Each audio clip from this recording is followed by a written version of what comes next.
UGC को लेकर पिछले कुछ दिनों से पूरे देश में जगह जगह विरोध प्रदर्शन देखने को मिले। हर ओर शोर था तो सवर्ण समाज के लोगों का, जिनकी सिर्फ एक मांग थी, यूजीसी को वापस लो। सड़कों पर सामान्य वर्ग के लोगों ने मोर्चा खोल रखा था। इसी बीच एक फैसला आया, बड़ा फैसला, सुप्रीम कोर्ट का फैसला। पूरे देश में इस मुद्दे को लेकर मचे बवाल के बीच सुप्रीम कोर्ट ने यूजीसी पर फिलहाल के लिए रोक लगा दी है। जैसे ही सुप्रीम कोर्ट का फैसला आया, वैसे ही इस पर तमाम राजनीतिक प्रतिक्रियाएं आनी शुरू हो गईं। इसी कड़ी में इस मामले पर एक सधी हुई प्रतिक्रिया देते हुए बसपा प्रमुख मायावती ने सोशल मीडिया प्लेटफॉर्म एक्स पर पोस्ट किया। उन्होंने पोस्ट करते हुए लिखा कि विश्वविद्यालय अनुदान आयोग यूजीसी द्वारा देश के सरकारी व निजी विश्वविद्यालयों में जातिवादी घटनाओं को रोकने के लिए जो नए नियम लागू किए गए हैं, जिससे सामाजिक तनाव का वातावरण पैदा हो गया है, ऐसे वर्तमान हालात के मद्देनजर रखते हुए माननीय सुप्रीम कोर्ट का यूजीसी के नए नियम पर रोक लगाने का आज का फैसला उचित। जबकि देश में इस मामले में सामाजिक तनाव आदि का कारण पैदा ही नहीं होता अगर यूजीसी नए नियम को लागू करने से पहले सभी पक्ष को विश्वास में ले लेती और जांच कमेटी आदि में भी अपर कास्ट समाज को नेचुरल जस्टिस के अंतर्गत उचित प्रतिनिधित्व दे देती।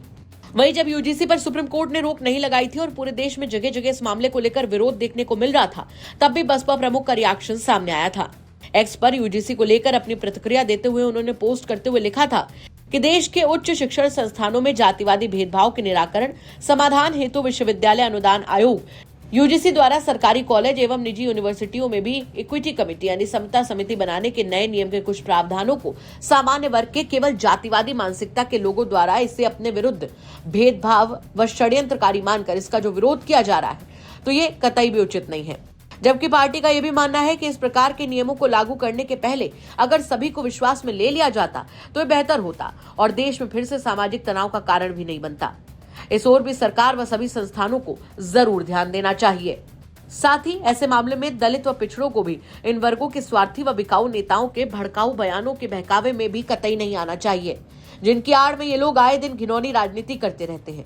अर्थात इन वर्ग के लोग जरूर सावधान रहे, ये भी अपील। गौरतलब है कि यूजीसी नियमों पर सुप्रीम कोर्ट ने फिलहाल के लिए रोक लगा दी है।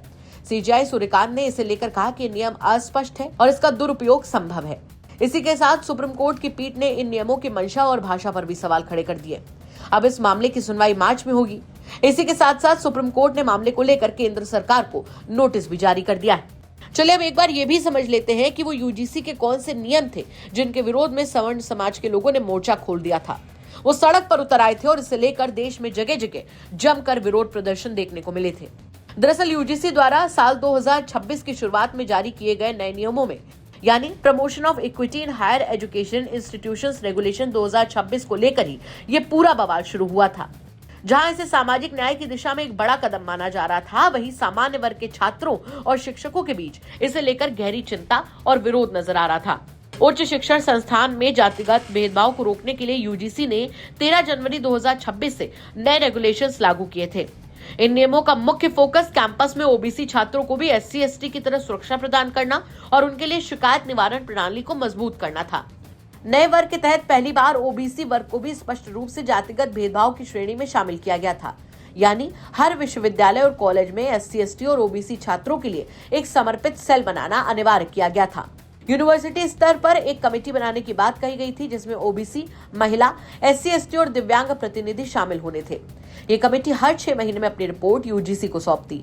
अब ऐसे में इस नियम का विरोध करने वालों का तर्क था कि ये नियम सामान्य वर्ग के छात्रों और शिक्षकों को पहले से ही शोषक या अपराधी के रूप में पेश कर देता है, जिससे कैंपस में 2 पक्ष बन जाते हैं।